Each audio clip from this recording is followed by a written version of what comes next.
done. Please welcome me and welcome Bono to the stage. Thank you.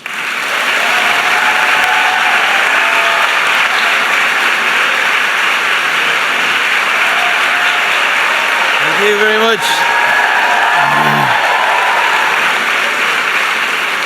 Oh, thank you, Brian. A gentleman in a world where that quality is not always on tap. Very special man. We're thrilled. The band are thrilled. They wanted me to say thank you to you also, Brian, because the band are committed, as you heard, to the idea that every school kid in Ireland will have access to free music lessons if they need them. So Brian's been helping us out with that, along with Loretta Glucksman and the American Ireland Fund. Thanks, of course, especially to President DeJoya, who has made me feel so welcome here, and to Dean Thomas of the McDonough School of Business, and to JT, right there, who's learning the chords of Sunday Bloody Sunday instead of doing his homework. That's the President's son. All right, JT. And Amu Menon, look at that. This is the spirit, and that is going to change the world. You have it in here, in this room. You can feel it, and what a room it is, by the way. Wow. I mean, U2 has played some nice halls. I don't know if this is like a lectern or a pulpit, but I feel oddly comfortable. It's a bit of a worry, isn't it? So, welcome to Pop Culture Studies 101. Please take out your notebooks. Today we're going to discuss why rock stars should never ever be given the microphone at institutions of higher learning. You will receive no credits for taking this class. Not even street cred, it's too late for that. I will, of course, be dropping the odd, cultural reference to give the impression that I know where your generation is at. I do not. I am not sure where I am at. And the first existential question in this class might be, what am I doing in Healy Hall? I could be down having my third pint at the Tombs. Pop culture references. Rockstar does research. And I heard that election night was quite messy on the pint front. Isn't it amazing how 3 pints can make everything seem like a victory, but 4 or 5 and you just know you're about to taste defeat. Anyway, congratulations are in order. Not just for turning out in record numbers and forgetting politics for a minute, but for electing an extraordinary man as president. I think you have to say that, whatever your political tradition. But also, you are finally free from the tyranny of negative advertising from both sides. Those attack ads, could you bear any more of it by the end? Can you imagine what it would be like if we did this for everything, all the time, attack ads about TV shows, rival smartphone companies, college admissions? Hello, we're Georgetown and we approve this message. Let me say a few words about some other fine schools you might be considering. UVA. Thomas Jefferson, what have they done to you?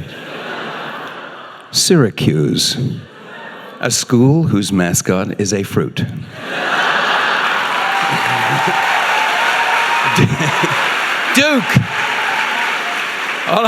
Hold it. Duke, a school that worships the devil. Georgetown, you're in with the other guy. Georgetown has God on its side. Everyone knows God is a Catholic, right?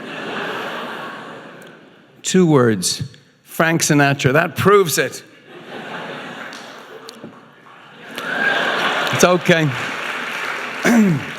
Anyway, I've been hanging out with politicians more than I should admit, but I guess I don't really get these ads, and I don't really understand politics in that form, actually. I'd like to hear attack ads on things worth attacking. If there was an attack ad on malaria, I'd get that, because 3,000 people die every day, mostly kids, of malaria. Let's have an attack ad on malaria. Let's have an attack ad on mother-to-child transmission of HIV/AIDS. I'd get that. Choose your enemies carefully, because they define you. Make sure they're interesting enough, because trust me, you're going to spend a lot of time in their company. So let's pick a worthwhile enemy, shall we? How about all the obstacles to fulfilling human potential, not just yours or mine, but the world's potential? I would suggest to you that the biggest obstacle in the way right now is extreme poverty. Poverty so extreme it brutalizes, it vandalizes human dignity. Poverty so extreme it laughs at the concept of equality. Poverty so extreme it doubts how far we've traveled in our journey of equality. The journey that began with Wilberforce taking on slavery, and it will not end until misery and deprivation are in the stocks. Abolitionists, suffragettes, civil rights workers, and human rights activists. Social movements have always been powerful. But the subject of my speechifying tonight is going to point out what is the transformative element about this moment and this generation, and the chance that you have to rid the world of the obscenity of extreme poverty. Wouldn't that be a hell of a way to start the 21st century? Now, the history department might disagree with me, and I'll admit I only lasted a few weeks in college. But I don't believe that the 21st century started in the year 2000 on January 1.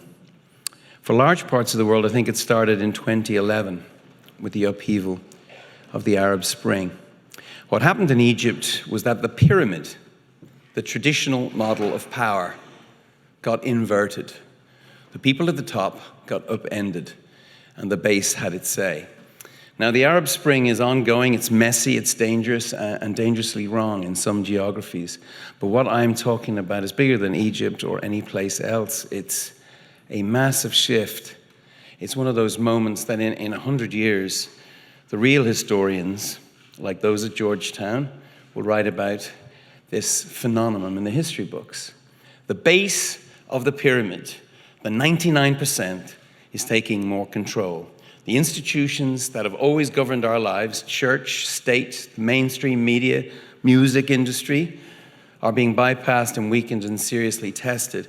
People are holding them to account, us to account, demanding that they be more open, more responsive, more effective, or else.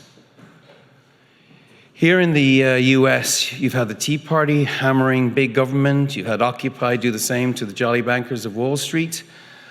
Social movements are competing, and we have to hope that the more enlightened ones will win the day. Social movements like the One campaign. And we're right, we're 3.2 million people at last count, asking the world to pay attention to the least amongst us, the very poorest of the world's poor, and the many things we can do to help them. And as I'll describe, we'll see things are happening in the developing world. But think about this particular moment. Not just Facebook in the heat of Tahrir Square, but the peaceful march across the world of mobile phones, across the parched lands of the Sahel and the dense rainforests of the Congo. Technology is transforming things. Everything's speeding up. Everything's opening up. Now, if I can talk about something I actually know about for a moment, this feeling reminds me a little bit, maybe more than a little bit, of the arrival of punk rock in the mid-70s. You see, the Clash were the very base of the rock and roll pyramid, and overnight gave the finger to the dreadful business, the lurgy of the time, that was at the top of the pyramid. It was called progressive rock. Epic songs, no good lyrics, no good hooks. Great reviews. Punk bands made no pretense of being better than the audience. Punk bands were the audience. If you wanted to play, great, grab a guitar, you're in the band, virtuosity was out, energy was in. The Clash were like a public service announcement with guitars.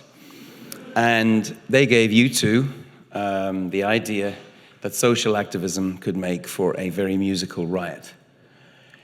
So I'd just like to point out that none of your professors, not a single one, not ever, has ever drawn or is likely to draw the connection between the Arab Spring and the Clash. Just a little intermission.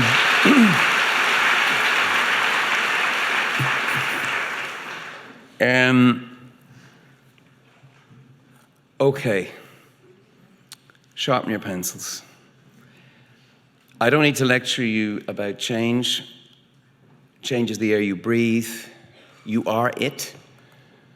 I think change is your expectation. But what might it mean for you when the pyramid and a whole lot else gets turned up on its head, turns upside down on its head? What a huge opportunity that affords you if you're willing to seize it, because there's not just one big lever or lever of power anymore. There's millions of levers or levers, and you've got a lot of them in your hands. And when we press them together at the same time, that's when things really start happening.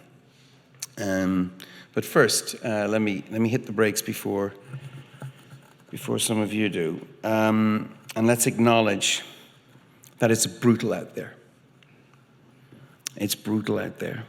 And by there, I mean here, right here in America.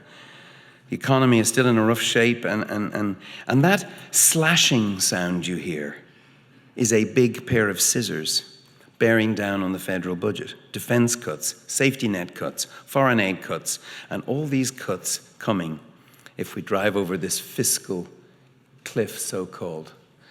And cuts, they hurt. Somebody bleeds.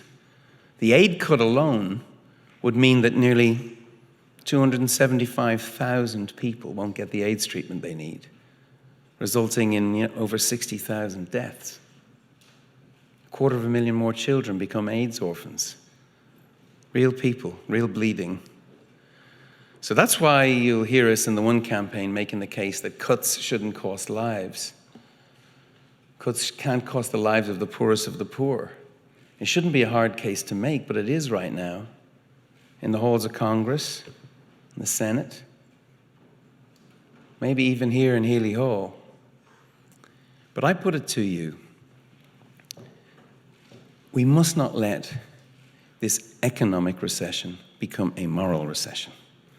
That would be double cruelty.